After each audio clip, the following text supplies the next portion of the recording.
या त्रिकुटाने रचली पहलगाम हल्ल्याची स्क्रिप्ट। ISIची साथ, 5 दहशतवाद्यांना घेऊन सैफुल्लाहनं कट रचला। पहलगाम हल्ल्यात पाकचा बुरखा फाटला। POK मध्ये हमासच्या दहशतवाद्यांचे VVIP स्वागत। काश्मीरला बनवा गाझाचे आवाहन। पहलगाम हल्ल्यातील संशयित दहशतवाद्यांचं घर सुरक्षा यंत्रणांनी उडवलं।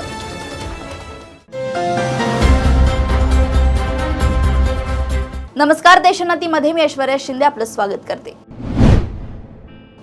पहलगाम हल्ल्यानंतर भारतीय लष्कराचे जवान ऍक्शन मोडवर आले आहेत। त्यातच एक सिक्रेट रिपोर्ट समोर आली आहे। पहलगाम हल्ल्याचं प्लॅनिंग लष्कर-ए-तोयबाचा उपप्रमुख सैफुल्लाह कसूरीनं केलं होतं। या हल्ल्याबाबत फेब्रुवारीत बैठक झाली होती। सैफुल्लाहने 5 दहशतवाद्यांना या हल्ल्यासाठी तयार केले होते। त्यानंतर मार्चमध्ये हे दहशतवादी भेटले। त्यामुळे जम्मू काश्मीरच्या पहलगाममध्ये झालेल्या दहशतवादी हल्ल्याचे पाकिस्तान कनेक्शन जगासमोर उघड झालंय। पहलगाम हल्ल्याचं प्लॅनिंग फेब्रुवारीपासूनच सुरू झालं होतं। लष्कर-ए-तोयबाचा सैफुल्लाहच्या आदेशावर हा संपूर्ण कट रचला गेला। दहशतवाद्यांची पहिली बैठक फेब्रुवारीमध्ये झाली। त्यानंतर मार्चमध्ये मीरपूर इथे दहशतवाद्यांची दुसरी बैठक झाली। त्यात सर्व दहशतवादी सहभागी होते। या बैठकीत पहलगाम हल्ल्याचा आराखडा बनला। पाकिस्तानी सैन्यानेही दहशतवाद्यांची मदत केली।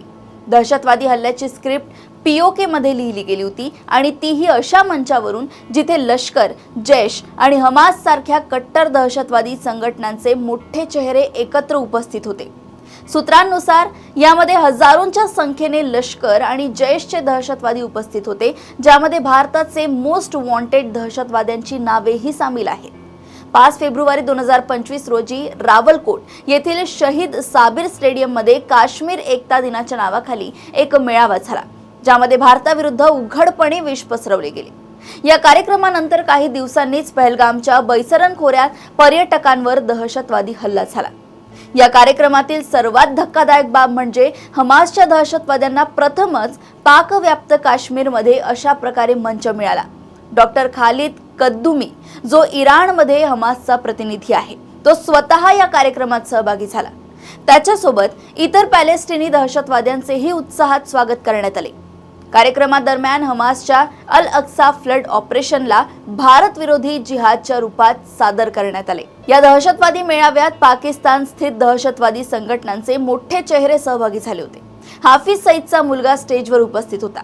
मसूद अझहरचा भाऊ तल्हा सैफ, जैशचा launching commander Asghar Khan Kashmiri, Jaish commander Masood Iliyasi या बैठकीत हजर होते।